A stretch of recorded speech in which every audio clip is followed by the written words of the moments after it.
Bonjour à tous et bienvenue dans ce nouvel épisode et aujourd'hui on va parler de récursivité. Oui, c'est difficile à dire, mais vous allez voir, c'est un concept que peu de gens connaissent ou du moins que les développeurs aguerris utilisent. Mais aujourd'hui on va juste se concentrer sur comprendre le concept. Alors pour cela on va pas commencer par parler de récursivité à proprement dit, je vais vous donner un exemple et je vais vous montrer comment le rendre récursif et vous allez comprendre facilement grâce à ça. Allez, on va faire une fonction factorielle. Donc c'est quoi une fonction factorielle ? Eh bien, c'est une fonction mathématique, donc imaginons 5 factoriel, donc ça c'est des mathématiques. Hein. Ça veut dire que c'est 5 fois 4 fois 3 fois 2 fois 1.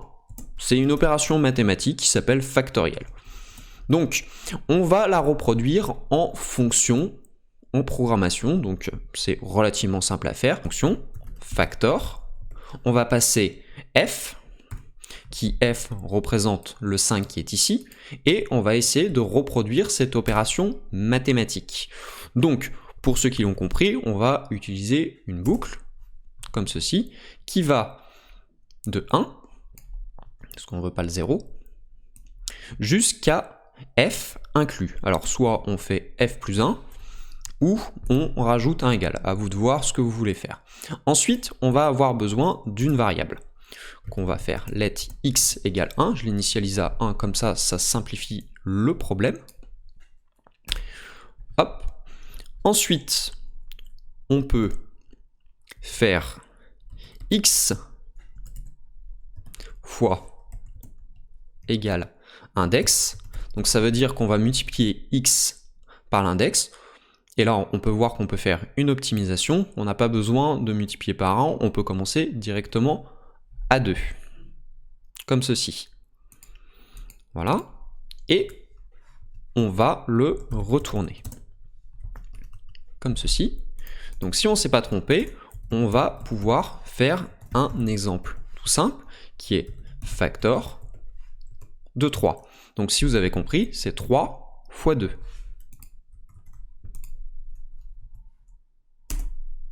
Ce qui fait 6. On peut prendre l'exemple de 2. Donc 2, bah, ça va être 2. Et dans le cas de 5, là on va faire le calcul à la machine, ça va plus vite. Ça fait 120. Bon, et après vous pouvez prendre des nombres de plus en plus grands et vous allez voir. Donc si on prend 100, là je pense que ça va commencer à faire des chiffres très compliqués. Ok, je vous le lirai pas parce que là je trouve qu'il y a trop de nombres. Alors, ce qu'on va faire maintenant, c'est qu'on va remplacer ça par une fonction qui est récursive. Alors, comme je vous disais en début de vidéo, et c'est là qu'il va falloir s'accrocher un petit peu, une fonction récursive, c'est une fonction qui s'appelle elle-même. Donc vous allez voir, c'est un peu plus compliqué, mais il va falloir faire une gymnastique mentale pour y arriver. Je vais vous montrer comment faire. Donc, on commence par récréer notre fonction factor, auquel on va passer f. Et on va dire que if f égale 1,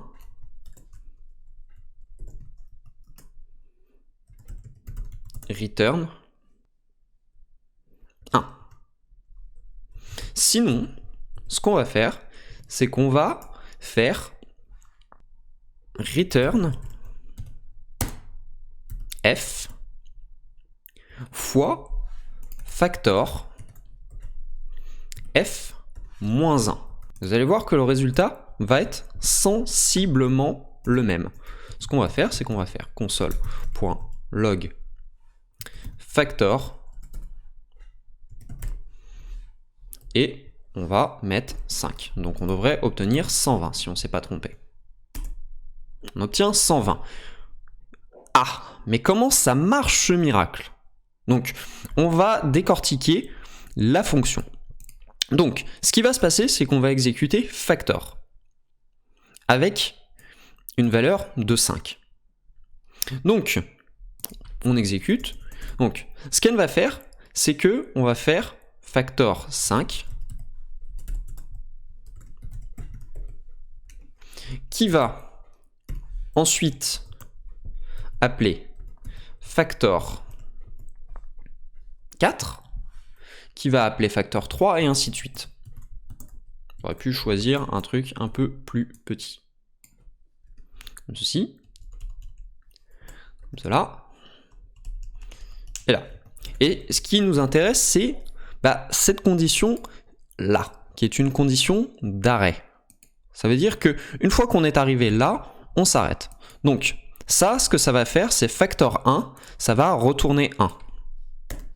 Ok? Bah oui, mais ensuite, on revient à celui-là, qui est un factor 2, qui va s'exécuter ici avec ça, qui retourne 1. Oui, mais là, f étant 2. Donc, ce que ça va faire, c'est que ça va retourner 2. Ensuite, facteur 3, ça va fonctionner de la même façon. Donc, ce qu'il faut savoir, c'est que là, pareil, donc ça s'exécute ici. Donc, ça retourne le 2 qui est ici, et ça va le multiplier par 3. Donc, ça va faire 6. Et dans la même logique, une fois qu'on est là, ça fait 6 multiplié par 4, donc 24. Et de la même logique, 24 multiplié par 5, ça fait 120. Et voilà comment ça fonctionne. Donc une fonction récursive, ça se compose de deux choses. Donc la première étant une condition d'arrêt. À quel moment on va arrêter d'exécuter la fonction de façon récursive? À quel moment elle va plus s'appeler elle-même? Si vous ne le mettez pas, vous allez rentrer dans une boucle infinie. Par exemple, si j'enlève ma condition et que je fais toujours ça, au final, mon programme il va jamais s'arrêter. Donc c'est pour ça qu'il faut toujours avoir une condition d'arrêt. Et l'autre truc, il faut que la fonction s'appelle à un moment elle-même.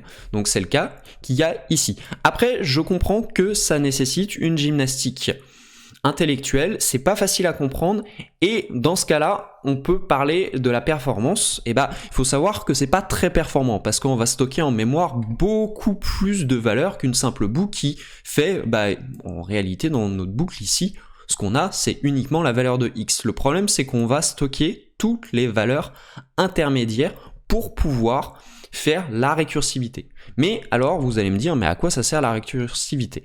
Alors, il y a beaucoup d'algorithmes qu'on pourrait pas faire en récursif ou qui n'ont aucun intérêt à être récursifs. Mais la plupart des algorithmes récursifs sont utilisés pour des tris, et il y a certains types de problèmes où c'est plus facile de raisonner en récursivité que avec des boucles for comme on a l'habitude de faire. Donc, en fonction des problèmes que vous allez faire, des fois la récursivité va être beaucoup plus intéressante. Mais ça, si la vidéo vous a intéressé, n'hésitez pas à me le dire dans les commentaires, vous me mettez un petit like, et si ça vous intéresse vraiment, je referai une vidéo pour vous montrer un cas un peu plus complet. Excusez. Et sur ce, on se retrouve pour un prochain épisode. Allez, ciao!